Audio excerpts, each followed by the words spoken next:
1. El aguador. El aguador fue uno de los oficios más esenciales en el México antiguo, especialmente durante la época virreinal y hasta finales del siglo XIX, cuando el acceso al agua potable no era universal a través de sistemas de tuberías. Estos trabajadores se encargaban de transportar agua desde fuentes naturales, ríos o manantiales hasta los hogares, mercados y edificios públicos, asegurando el abastecimiento en ciudades como la Ciudad de México, Puebla y otras urbes donde el agua escaseaba. La labor del aguador comenzaba al amanecer, cargando grandes recipientes de barro o madera llamados cántaros o tinajas, que colocaban sobre burros, mulas o incluso sobre sus hombros. En la Ciudad de México, por ejemplo, extraían agua de fuentes como Chapultepec o Xochimilco, recorriendo distancias considerables para distribuirla casa por casa, vendiéndola por medidas específicas. Este oficio no solo era físico sino también social. Los aguadores conocían bien los barrios y a sus habitantes, convirtiéndose en figuras familiares en la vida cotidiana. A menudo, gritaban agua fresca para anunciar su llegada, similar a otros pregoneros de la época, y su presencia era vital en tiempos de sequía o epidemias, donde el agua limpia podía significar la diferencia entre la vida y la muerte. Históricamente, el aguador se remonta a la época prehispánica, donde en Tenochtitlán los pochtecas y otros transportadores llevaban agua en canoas a través de los canales. Con la conquista española, el sistema se adaptó, incorporando animales de carga europeos, pero manteniendo la esencia indígena en muchas prácticas. Culturalmente, inspiraron pregones y canciones folclóricas, como el aguador en corridos, preservando su memoria en el imaginario colectivo. Finalmente, el legado del aguador persiste en museos como el de México Desconocido, donde se exhiben artefactos que recuerdan esta profesión extinta, esencial para entender el México antiguo. 2. El sereno. El sereno era el vigilante nocturno en el México antiguo, encargado de patrullar calles, encender faroles y anunciar la hora y el clima, un oficio que surgió en el siglo XVIII influido por tradiciones españolas y se extinguió con la electricidad en el siglo XX. Originado en 1715 en España, el sereno llegó a México durante el virreinato, donde se adaptó a ciudades como la Ciudad de México, Guadalajara y Veracruz, protegiendo contra ladrones y avisando de incendios con silbatos y macanas. Su grito característico, las 12 y todo sereno, no solo informaba la hora sino que tranquilizaba a los vecinos, dando origen a la expresión mexicana será el sereno para denotar incertidumbre o indiferencia. Equipado con un farol de aceite o cebo, el sereno encendía las farolas públicas al atardecer y las apagaba al amanecer, una tarea que requería precisión y conocimiento de la ciudad, ya que cubría distritos específicos. En Jalapa, por ejemplo, el sereno vigilaba la luminaria pública desde el siglo XVIII, pidiendo ayuda en emergencias y viviendo de propinas iniciales, luego de sueldos gubernamentales. La figura del sereno era respetada pero solitaria. Patrullaban de 11 de la noche a 5 de la mañana, enfrentando peligros como asaltos, lo que les valió ser vistos como guardianes heroicos en leyendas urbanas.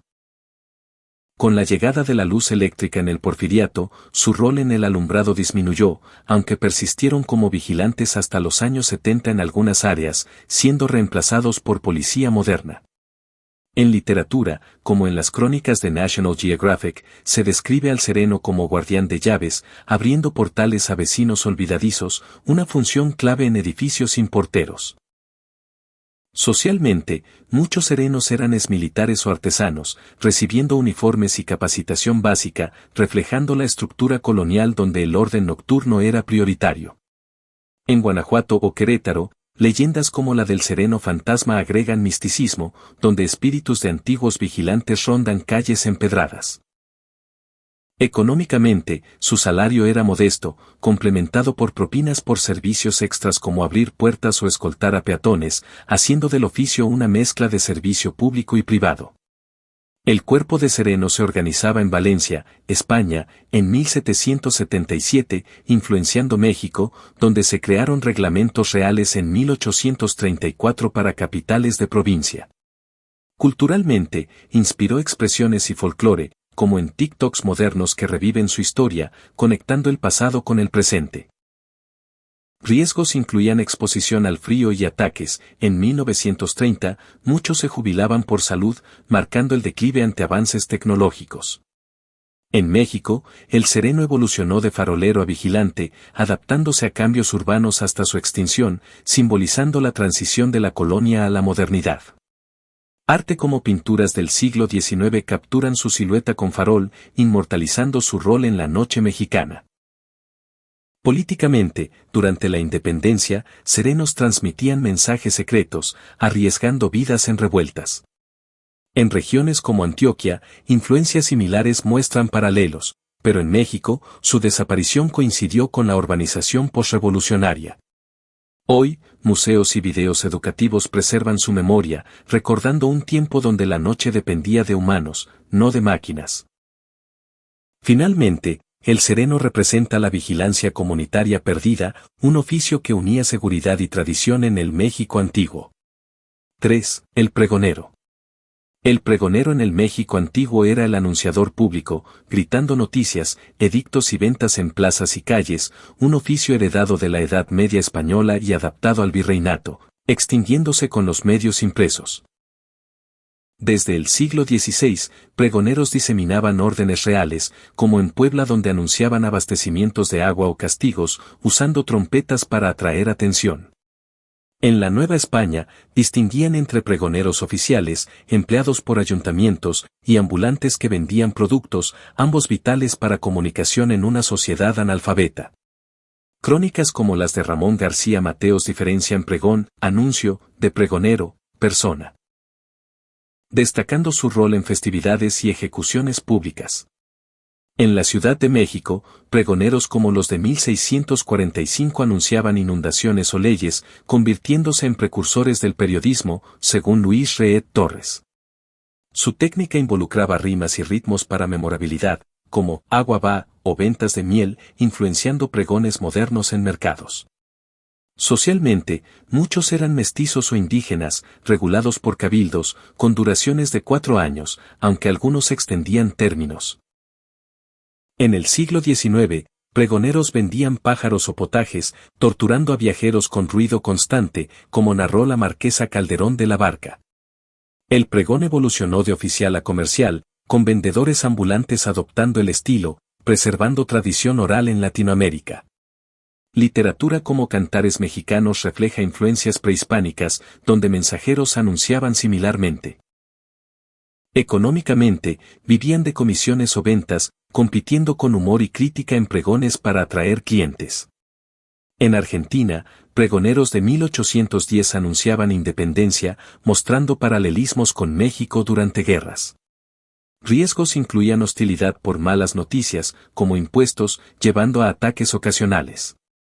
Culturalmente, inspiraron música y poesía, como en TikToks que reviven pregones históricos.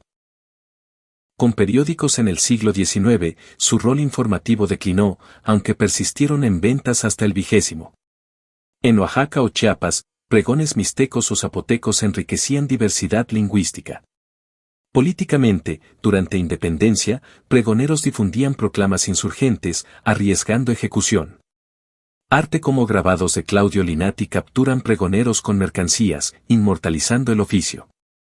Hoy, perifoneos modernos son herederos, pero el pregonero clásico es reliquia del México antiguo. Finalmente, representa la voz colectiva, un puente entre autoridad y pueblo en eras sin medios masivos. 4. El lechero. El lechero tradicional en México antiguo entregaba leche fresca puerta a puerta, usando burros o bicicletas, un oficio del siglo XIX extinguido por pasteurización y supermercados en el XX.